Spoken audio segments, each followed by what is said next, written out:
ಪಶುಸಂಗೋಪನೆ ಮತ್ತು ಪಶುವೈದ್ಯಕೀಯ ಸೇವೆಗಳ ಇಲಾಖೆ ಹಾಗೂ ಬೀದರ್ನ ಕರ್ನಾಟಕ ಪಶುವೈದ್ಯಕೀಯ ಹಾಗೂ ಮೀನುಗಾರಿಕೆ ವಿಜ್ಞಾನಗಳ ವಿಶ್ವವಿದ್ಯಾಲಯದ ಸಹಯೋಗದಲ್ಲಿ 2 ದಿನಗಳ 22ನೇ ವಾರ್ಷಿಕ ಸಮಾವೇಶವನ್ನು ಬೆಂಗಳೂರಿನಲ್ಲಿಂದು ಹಮ್ಮಿಕೊಳ್ಳಲಾಗಿತ್ತು.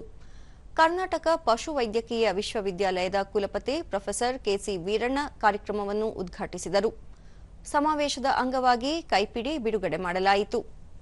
ಈ ವೇಳೆ ದೆಹಲಿ ಕೃಷಿ ಭವನದ ಉಪಮಹಾನಿರ್ದೇಶಕ ಡಾ ರಾಘವೇಂದ್ರ ಭಟ್ಟ, ಪಶುಸಂಗೋಪನೆ ಮತ್ತು ಪಶುವೈದ್ಯಕೀಯ ಸೇವೆಗಳ ಇಲಾಖೆಯ ನಿರ್ದೇಶಕ ಡಾ ಮಂಜುನಾಥ ಎಸ್ ಪಾಳೆಗಾರ್, ದೇಶೀಯ ಪ್ರಾಣಿಗಳ ಜೀವ ವೈವಿಧ್ಯದ ಸಂರಕ್ಷಣೆಯ ಅಧ್ಯಕ್ಷ ಡಾ ಬಿಪಿ ಮಿಶ್ರಾ, ಬೆಂಗಳೂರಿನ ಪಶುವೈದ್ಯಕೀಯ ಮಹಾವಿದ್ಯಾಲಯದ ಡೀನ್ ಡಾ ಎನ್ಕೆ ಶಿವಕುಮಾರ ಗೌಡ, ಸಂಘಟನಾ ಕಾರ್ಯದರ್ಶಿ ಡಾ ಆರ್ ನಾಗರಾಜ ಸೇರಿದಂತೆ ಅನೇಕರು ಉಪಸ್ಥಿತರಿದ್ದರು.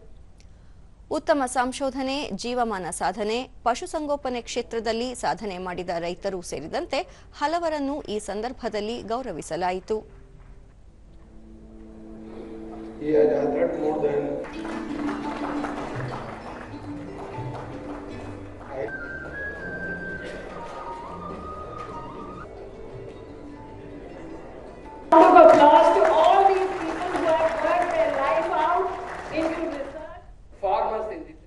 ಬಳಿಕ ಪ್ರೊಫೆಸರ್ ಕೆಸಿ ವೀರಣ್ಣ, ತಂತ್ರಜ್ಞಾನ ಅಳವಡಿಕೆಯಿಂದ ಸ್ಪಷ್ಟ ಮಾಹಿತಿ ಹಾಗೂ ಸರಳೀಕೃತ ವ್ಯವಸ್ಥೆಯಿಂದ ಸಂಶೋಧನೆ ನಡೆಸಬಹುದು. ಆರ್ಥಿಕವಾಗಿ ವೇಗದಲ್ಲಿ ಬೆಳೆಯುತ್ತಿರುವ ಭಾರತಕ್ಕೆ ಕೃಷಿ ಮತ್ತು ಪಶುಸಂಗೋಪನೆಯೂ ಹೆಚ್ಚು ಸಹಕಾರಿಯಾಗಲಿದೆ. ಸಣ್ಣ ಮತ್ತು ಮಧ್ಯಮ ರೈತರಿಗೆ ಆರ್ಥಿಕ ಸಹಾಯದ ಜೊತೆಗೆ ಮಾರುಕಟ್ಟೆ ವ್ಯವಸ್ಥೆ ಕಲ್ಪಿಸುವುದು ಅವಶ್ಯ ಎಂದರು.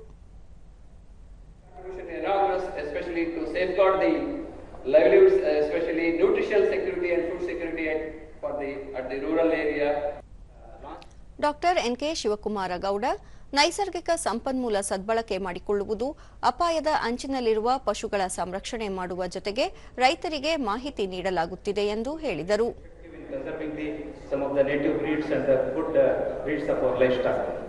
Further, in vivo, in vitro, in situ conservation tools, and further the bioinformatics has developed so much, so it's a very, very important tool for maintaining these conservation efforts. Doctor Raghavendra Bhatta, 2047ರ ವಿಕಸಿತ ಭಾರತದ ವೇಳೆಗೆ ಹೆಚ್ಚಿನ ಪ್ರಮಾಣದಲ್ಲಿ ಹಾಲು ಉತ್ಪಾದನೆ ಮಾಡುವ ಗುರಿ ಹೊಂದಲಾಗಿದೆ. ವಾತಾವರಣ ಬದಲಾವಣೆಯಂತಹ ಸಮಸ್ಯೆಗಳಿಂದ ಪ್ರಾಣಿಗಳ ಬಗ್ಗೆ ಕಾಳಜಿ ವಹಿಸುವುದು ಅಗತ್ಯ ಎಂದು ತಿಳಿಸಿದರು. We expect by 2030 our production requirement is around 300 million tons, and 2047 when India becomes a Viksit Bharat, a developed country, our requirement is around 600 million tons. ಈ ಸಂದರ್ಭದಲ್ಲಿ ವಿವಿಧ ಜಾನುವಾರು ತಳಿಗಳ ಪ್ರದರ್ಶನ ಹಮ್ಮಿಕೊಳ್ಳಲಾಗಿತ್ತು.